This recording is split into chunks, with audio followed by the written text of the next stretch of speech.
Okay, let's see if this works. I'm doing live streaming in Linux, so it's always safe to check for a moment before assuming that it actually works. All right, everybody here, can you hear me? Are we live? Oh, we're not live. One way to find out. Let's see. Huh? I see Boxed Minds. I see Mr. Johns. All right, can you hear me? Does this work? Okay. Make it a little louder. Bada bing. All right, everybody, how's it going? Hope you're having a lovely day. So last week I did a video on that new California wealth tax, and there were a lot of people who agreed, people who disagreed, people who said it's a good idea, bad idea, and a lot of people that thought that just all these billionaires are all evil pieces of crap, so why should we care? So I thought it'd be fun if we actually invited one on, so thank you very much.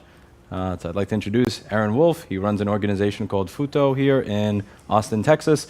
The organization has given away, so far, I believe, millions of dollars to random organizations like Signal Foundation, Tor Foundation, Calyx Institute, Graphene OS, MicroG, Knowledge Standards, and also my nonprofit. He called me about 3 years ago to suggest I started taking right to repair stuff more seriously, and really helped facilitate that happening with both creating the organization and also funding it. So thank you for that. And in this video, what I really wanted to do is just kind of get your perspective on this and give a perspective to people that they may not actually have. Because like a lot of people, I think they only see like the bad side of wealth, not the good side. So could you talk a little bit about what kind of inspired you to start this organization? Well, I mean, I'm just a programmer, and I kind of saw, I've always seen it as kind of the thing I'm supposed to do in this world is make good software for people. And so, the rules as defined in Silicon Valley didn't really allow that to happen. And, but I was, by playing along with the rules and also kind of playing the game as we're told to play it, I became very rich, and I was like, okay, at some point this gets ridiculous, and I need to get pretty serious about, fixing a lot of the problems that I thought existed with the rules. So like at Futo, there are a bunch of people that are working on open source software. They're getting paid as W-2 employees for it. And if at some point they decide that they dislike the organization or dislike you, they can just take their open source project, fork it, and go work on it elsewhere. Correct. That does not sound like the evil model that a lot of people are talking about here. And a lot of people have this idea that in order to become wealthy, that you have to, in every step of the way, like step on and destroy normal, average, everyday people. Can you give like a little bit of a perspective on how, before we even get into this bill or this law or California, like what your path was in getting to where you are? Yeah, I mean, mine was kind of easier than most. I mean, I was never really in the driver's seat except when I sold out to Yahoo in 1997. And that was basically, Yahoo was the underdog then, and I felt like it was an important thing to do to kind of join forces with Yahoo to stop AOL from monopolizing the internet. And I also didn't really have the capability to do things by myself at that point either. After that, it's basically just kind of going along for the ride, being being in the losing, dissenting side on kind of some of these decisions that are abusive. But I'm fine to if people are gonna ignore what I say, but toss me money at the same time, I'll take the money, right? I mean, so could I have fought harder at times? Perhaps I could have fought harder. Yeah, I've heard people say that at some point, like every programmer gets to a point where they're cursing out their users in their office after a certain period of time of dealing with them. Yeah, that happens. So that never happened to me, really. I always thought it was hilarious, those users. But yeah, so a lot of people do kind of. That's kind of like that's probably, I think you definitely see this with someone like Mark Zuckerberg, where he has just nothing but contempt for the users. You can find all of his quotes that are in the legal documents for his court cases. The idiots give me their information. It's fine. Like apparently he said like if you're unethical, that's fine as long as it's legal or something to that effect. So certainly, there's a huge gamut of people in this world. I can really only speak deeply about myself, and I know as much as you do about a lot of these other situations. Like, there are a lot of reasons that people have for leaving that don't just have to do with taxes. It's kind of like being like there are businesses where I'll spend more money because I'm getting better quality there. And like like I've gotten a lot of people in my comments that say, you left New York City for Texas to pay less taxes. But Texas has had lower taxes than New York City for the entirety that I've been alive. And I imagine the same is true for California and Texas. Like, what were some of the things that made you decide, I've had enough, I'm out of here, outside of it just purely being taxes? It really just became, this is going to maybe sound like silly, but the selfish thing to do is actually to stay in California. Once you get to a certain level, your life doesn't change at all by staying, by paying more taxes. You still have, if you want to live that lifestyle in California with lots of servants coming in, whatever, you own the city council, you live in like the very rich neighborhood, that's the selfish thing to do. So yeah, sure. For me, it was like basically, kind of my ODD kicked in, and it was like, why am I going to give hundreds of millions of dollars to Sacramento to spend? Like, it's selfish for me to make that, like, to let them waste that money just because I want to stay in California. That's not the right thing to do. So that was, this made, I could, like, yes, that's basically it. Like, if you want to look at a specific example, like the fucking dumbass train that there's like, and this is just, you're telling people there, you're telling smart people there, this is a stupid idea. It's not going to work. Like, it's just like a bad, it's like, it's good. They're lying to you. They're just going to like funnel the money to their friends or whatever. It's a bunch of corruption. And, really smart people are like, oh no, I like trains. And like, you can't, like, at some point you just got to be like, okay, fine. Like I can't, this isn't fun. Like, I don't know how else to say it. It was just very, very, yeah. It was basically me being retired if I stayed in California, and probably having like, nice weather, nice beaches. But yeah, I would like, and the idea that money could be put to better use, like all the things that you've been doing over the past 6 years. Like, I'm going to have, one of the things that came up in a recent meeting that we had was, when it comes to a lot of the things that we're doing, if you're not abusing the consumer, if you're not data mining them, if you're not saying like this feature is paywalled and this, that, and the other, how do you make money off of ethical software when you're not abusing people? There's a lot less money to be made in it, but there's also a lot more money to be spent on it if you're not wasting it on things that don't work. Like in New York City, they were going over the amount of money that goes into the, I did a video on the homeless like 2 years ago, and there were all these shelters that look like prison cells, but they cost anywhere from $3,500 to $4,500 a month per homeless person for a bed in. And the entire reason that a lot of people don't go to the shelters and would sleep outside my store is because they said outside my store was nicer than being in the shelter. Like, it gets offensive when you see the sheer amount that winds up getting wasted on things. It's like, I'd be happy to have my tax dollars go to a bunch of these different programs if I thought that they were actually managed well. And it doesn't, like I said, it doesn't really affect your life that much at a certain point, whether or not you're giving the tax money to the government or not. So what do you think of the unintended consequences of, let's say, having a wealth tax where 1.5% is taken every year, regardless of whether you've actually realized the gain? Like, what do you think that the politicians or the voters that are like, yeah, this is a great idea, what do you think of the things that will happen as a result of it, as somebody who would actually be affected by it, and what are some of the unintended consequences that they're not thinking about? It's hard to say. A lot of people who've left, who care about these sorts of things, already left California.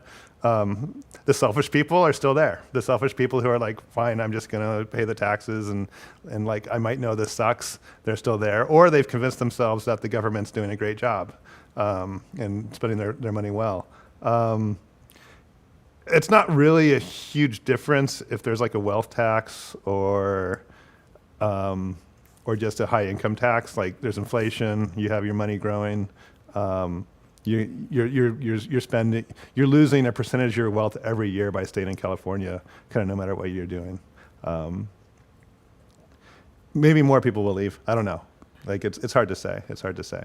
It seems like a lot of people who are still there are just kind of like happy. They've convinced themselves the government's great.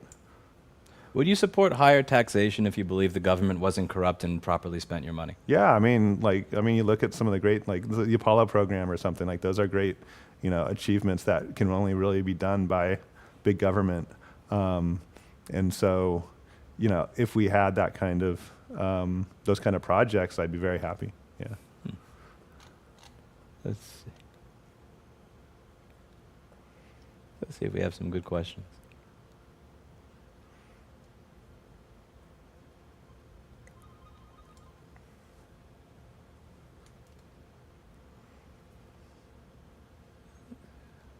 Why?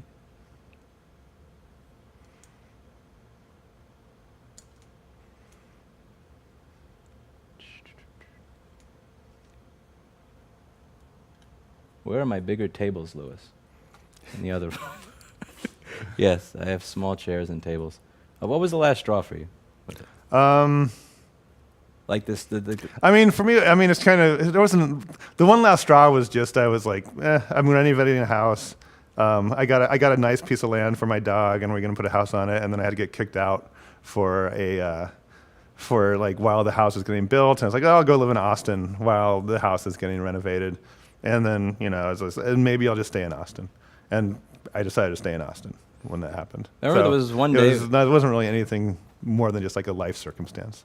Yeah, I remember there was this one day where you said something along the lines of like the weather here was absolutely horrible and it was raining and cold, and you said, I could be in a place with really nice weather right now. Like the selfish people are the ones that are actually choosing to stay there just because they like the weather and everything else. Yeah. Rather than like move and then use the money that they're saving from that on something that right. actually benefits society. Right. Let's see. You need. No shit, Lord Winter. Does he exploit his workers? All of his employees have high wage benefit, pension, retirement fund. No ways billionaires get that money ethically. I would say yes. I don't know. I mean, it's look. I mean, I kind of address this. I mean, I will say, everybody like one of the things that kind of the winners in capitalism do better is they know when they can break. They all break the law. They all kind of know exactly how far they can push things before they get in trouble. You see this with Bill Gates and the anti-competitive stuff they did at Microsoft. Tim Cook got predated options. There's all these things that people do. I do kind of feel like lucky in the sense that like I haven't been in the driver's seat, so I just kind of invest in these companies. I invested in Apple, so yeah, sorry, but I mean I'm playing the game. I played the game as it's as I'm told I'm supposed to play it. So. Why do you think more people don't try to do something good with it afterwards? Like you had that epiphany. I think they do. I actually do think they do. Most people do. Like they do give a lot of money away. I actually think that they do. They wind up doing more harm than good though, because I mean, one of the things that I've learned just trying to do all this stuff is, you get into kind of like grifter land very quickly with nonprofits. People talk about how George Soros, like some people hate George Soros, some people love him, but like the people who hate him, like George Soros is just clueless. Like he doesn't know what he's doing. Like he's an old man who has a lot of people just asking him for money and telling him whatever story, he needs to hear to like write a check. So, it's not certainly there's certainly there's people who just go off and like get a yacht and like live the high life. But even then, they're not really eating into their wealth that much these days. If you have $10 billion, you can spend $10 million a year on your yacht and your beautiful people on your yacht or whatever, and whatever chemicals you want on your yacht. and you're not really eating into your wealth. So even those people are giving money away. But I guess kind of one of the things I decided was, I wanted to get more involved and like really kind of fix the problems that I knew best, and spend my efforts trying to fix those things. I think Bill Gates is an example of somebody who's given a lot of money to a lot of good causes, but if he had actually just stayed at Microsoft and like made Microsoft better and not do kind of evil anti-competitive things, he would have done a lot more good. I believe for the world. And giving away money to a bunch of different nonprofits. Yeah, right. I mean, Bill Gates is kind of the exception in the sense that he actually does put a lot of effort into learning what's going on with his nonprofits. But even then, it's like the elephant in the room with Bill Gates is you're still a major shareholder in Microsoft. What are kind of the bad things that Microsoft are doing? Like, exactly, how, you manipulated things in the 90s with Intel to kind of, make your fortune. You could maybe fix some of that. But that's probably harder or has more of a penalty to it than giving away money to non-profit organizations. Sure. Yeah. And there are like the examples like Brian Acton, where it's, I was one of the programmers of WhatsApp. It got sold to Facebook. I was not exactly a fan of what Facebook was doing, so let me just try to make something like it that's free and fund it so that it's there forever. And I wish those examples got more attention or more press. And the one thing that I find interesting is that the people that seem to be doing the best things with the money that they earned are the ones that least seem to seek out press. Like, one of the things I noticed about you before I even did a video interview with you was a bunch of people saying, I never knew this person existed. They have no Google profile except for like some article from 1998 about classic games being sold to Yahoo. It's like a lot of the people that seem to be actually trying to do really good things with their money, not only do they not get any press, but they don't actually seek any press either because they don't care about the attention. Maybe. I don't know.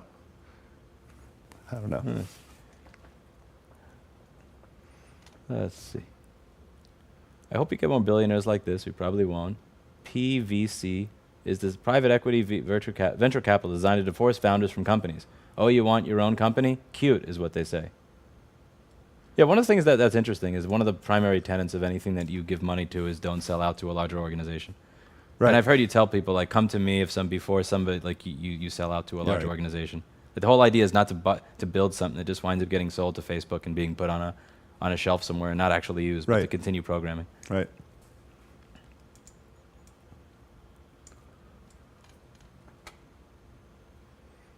Can you talk a little bit about what you think were the pluses and the negatives of before Yahoo Pool became Yahoo Pool? And if Removed is watching, hi. There are people from IRC from when we were 10 years old that used to play this game. What were the pluses and the minuses of selling out to Yahoo Pool to become Yahoo Games versus just keeping it at classicgames.com in the mid 90s? Well, I mean, so it was just me. I kind of had a little bit of help on the marketing side and a little tiny bit of help on the ops side, but it was just me doing everything. It was the beginning of the internet. Really, there weren't that many people. I was at UC San Diego, kind of sadly, even though it's kind of funny in a graduate school computer science program. Not most people can't even program. So, I didn't have a lot of people around me who could help. So, no, I was gonna be dead in the water. It was gonna be like Friendster or kind of these sites that just kind of die because they don't have the technical chops to keep things going. So, it was definitely, that was the plus of selling out to Yahoo, was to have, lots of kind of people who knew how the internet worked, like helping me, get things working better. And so, I was 23, I think, when we signed the contract. So it didn't, so that was a big plus, and it was really good for, the first 6 months or so. I like the emphasis on the 6 months or so. What made you decide to leave?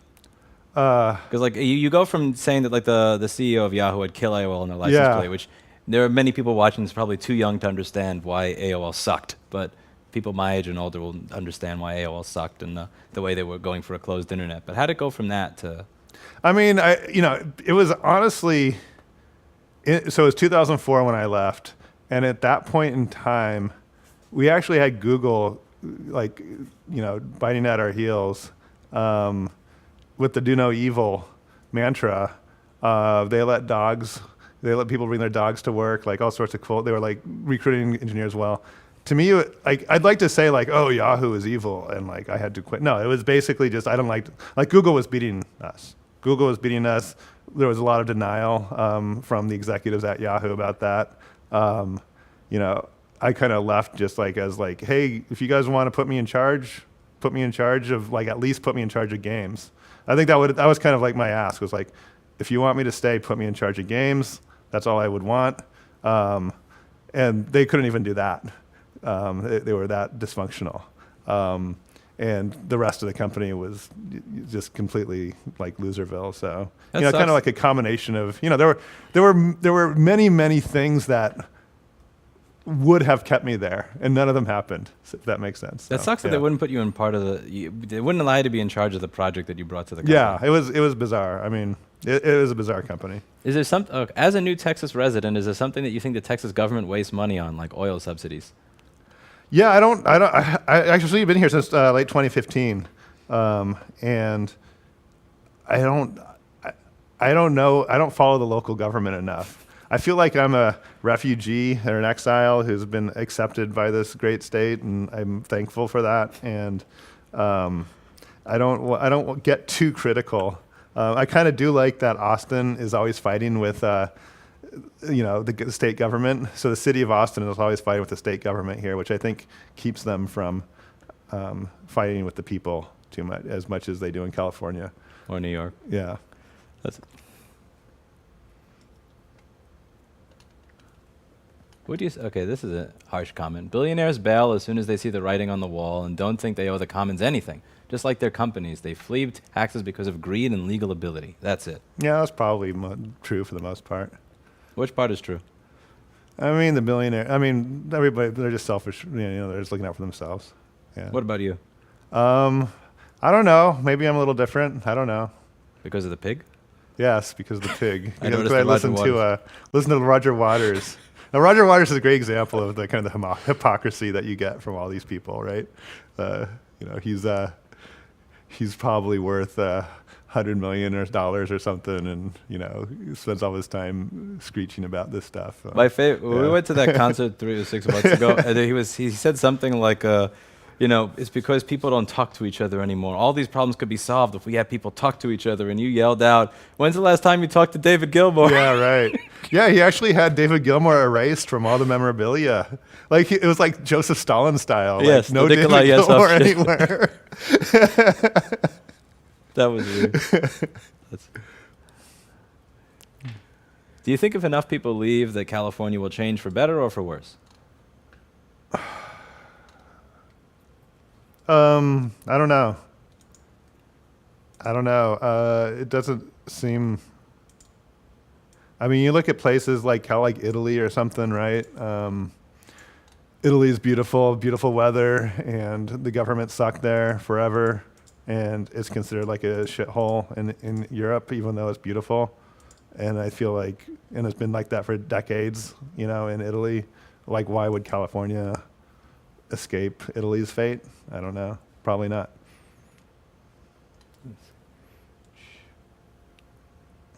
At least. I've been dedicating the last 3 years in programming a marketplace, Shapiro. Is there a possibility he could take a peek eventually? Send an email, grants@futo.org. I will. Let's see. Why not try to change the politics there in California instead of moving? I mean, if I wanted to change politics in California, I would take money that I saved.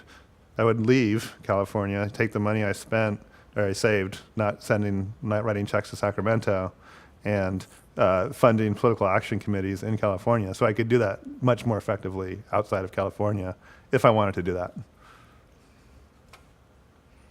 It doesn't sound like something that you would find fun, though. Like the whole lobbying and doing the whole... Oh, it's like it gets back to the grifting and all that stuff. All like- these politicians are grifters. No, like the Koch Yeah. brothers kind of thing. Like you seem like the opposite of like the David Koch or the Charles Kochish. Well, it's approach. just something I don't want to. I'm kind of a believer in, again, kind of what is my role in this world. I'm not going to become like a political operative. That stuff is, I'm just not good at that. You have to really be good at tolerating bullshit with that. So I prefer to just, try to focus on programming and computers, which is what I've been trained to do. What does a CEO mean by taking full responsibility while laying off thousands? I don't think you've ever been in that situation. Yeah. I don't know. Yeah, I mean, when they say they take full responsibility, I don't know. They're just trying to be a leader, I guess, rhetorically. Have you thought of what kind of policy would make the influence of ultra-wealthy people on politics less extreme? The current state of things is at least incredibly unfair. and what fuels things like wealth taxes. Yeah, wealthy people are influential because people who vote are susceptible to propaganda. So, I mean, what do the wealthy people do? They, fund they write a big check to a candidate, and the candidate might vote for what they want, but they'll also spend it all on commercials that propagandize. And I don't know, you got to have a smarter voting base. So that's whatever changes can get voters to be smarter, we should do those. Yeah, like I remember there was they spent 25 million to run ads against right to repair in Massachusetts, but ads only work if people believe them. Like they ran these ads that said that if an independent mechanic can fix your car, that you'll get raped in a parking lot, and like 76, the 24% of the voters believed it. Which is it's like, and that's kind of the saddest thing about the elites in California, how much they just believe all this propaganda. It might be cope, or they might just be as dumb as everybody else. I don't know, but yeah. What is the propaganda there? I gave the train example, right? Oh, yeah. Like they feel all fuzzy about this train project, and you can just tell that they're being lied to, and you can try to tell them they're being lied to. It was, I noticed this first at Yahoo, where it was clear to me in 2004 that Google was going to kick the shit out of Yahoo, and Yahoo would still be propagandizing to the employees at Yahoo about how Terry Semel, a Hollywood executive, was going to save the company. So yeah, people just believe these things, and they're smart people, and they just believe this shit. I don't know what it is.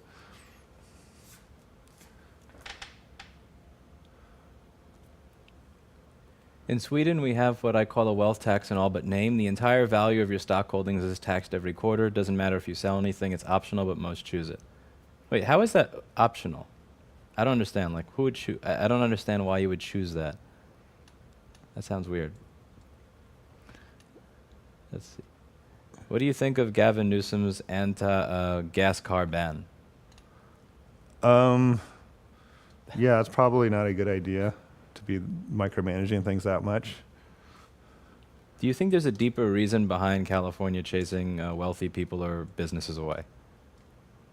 I think it's just envy, like class envy. They get elected by stoking class envy, and so a politician makes a name for themselves by, trying to blame rich people for their mismanagement. One of the points I like to make is take someone like Elon Musk, who's the richest, one of the richest, one of the top 5 or something. What can he really do? Like, he could maybe buy UT across the street. That's it.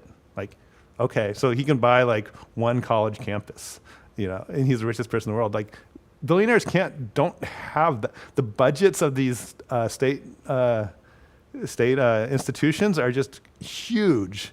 So, like, the best we can do is just nibble away at little things. Like, I'm trying to nibble away at the software problem and this hardware, the computer problem.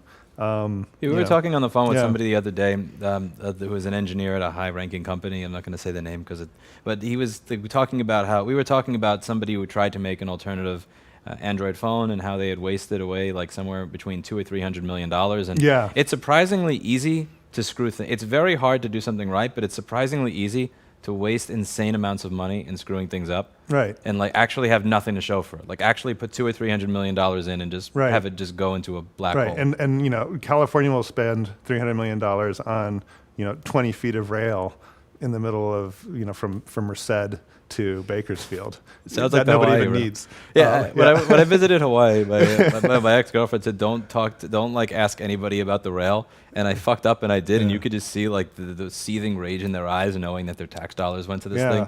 Because like it would have been cool if they built it and it actually worked and you could ride it, but it's like how many billions of dollars you got in and there's literally nothing there. It's just incredibly So it definitely is, back to the original question, it's deflection. A lot of it is, really bad governance from our politicians is wasting trillions of dollars.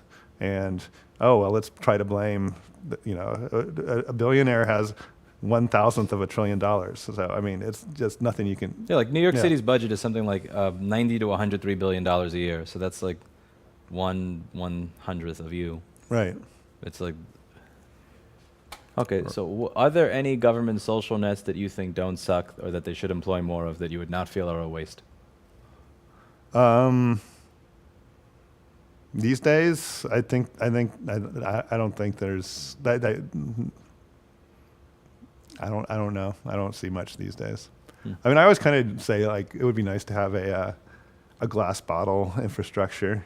I hate plastic bottles, and there's other people get lied to about. They think that like, oh, I'm recycling when I put plastic bottle in the garbage can. It's bullshit. It's just complete bullshit. Like, you're not doing any good when you recycle plastic. And all these people have been brainwashed into thinking that it's helping the environment. But yeah, so like, yeah, maybe a glass bottle infrastructure would be nice. I just recycled the glass bottle that was on the floor. Yeah. Yes. Put them in a dishwasher and slap another label on it.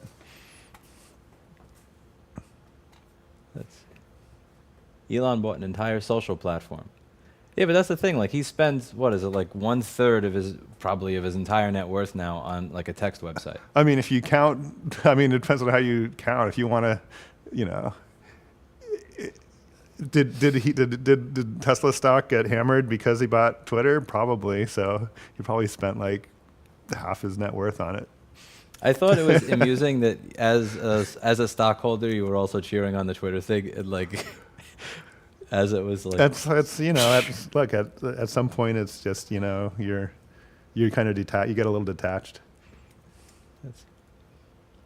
Recycled plastic is often just shipped to third world countries and gets burnt or dumped in the grounds of the ocean. Yeah, just but like all these my people donut in California believe it, and they're giving like it's this craziest thing. Yeah, just like all the iCloud locked Apple motherboards. Yeah.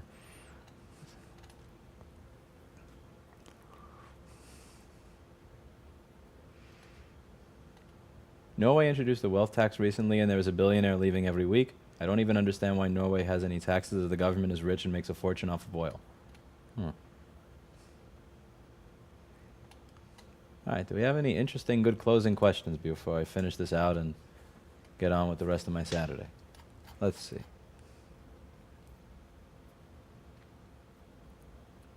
What about buying newspapers or creating news websites? With that much money, as long as you're true and don't use it to create bias, you could make tremendous change. Is there such thing as somebody that doesn't have a bias? I mean, this is something that the billionaires do a lot. They always want to get into media. I mean, that's what Elon did with Twitter. That's what Jeff Bezos did with the Washington Post. Steve Jobs' wife got the Atlantic. Again, I'm going to throw that into an area like, I am not going to get into those sorts of things. That's not my area of expertise. Like, I'm not a journalist. Having non-biased journalism seems difficult to me. I mean, the way I'm increasingly becoming pretty black-pilled on the whole journalism space. I feel like they're basically propagandists. They always have been. That like the true investigative journalist is, like Lois Lane, like from Superman is, or 60 Minutes is a great thing. And I'd like to have more investigative journalists, but, the Don Lemons or the, Tucker Carlsons of the world are basically just, you're doing, propaganda. Yeah, it was when there was this MOU that got signed by like John Deere and the Farmer Bureau, and I saw even the BBC was saying this is a great win for farmers, and I just contacted like 3 farmers that I knew to ask what they thought about it, and they said this is all bullshit. We're not getting access to anything. And I asked one of them if they wanted to come on, and he just went through it line by line, and it's like none of these organizations, whether the small blogs to the BBC, ever thought, let me call a farmer to ask what he thinks, because I live in a city and I've never used a tractor. And you just kind of think about it historically. I mean, those kind of people who do like to be in front of the TV every night, they've always been propagandists. They've always been there just to kind of get everybody to believe the same thing. This is a funny question. If his company begins to fail, is he going to ask for a bailout? If so, then his company should be nationalized. Whose company? I think it'd be your company. Oh. I mean, if my company fails, it's not that big. I mean, it's not like the Futo organization. It's a company. If it fails, I just stop paying people, but all the source code's still there for people to. So any work we've done doesn't get wasted. So.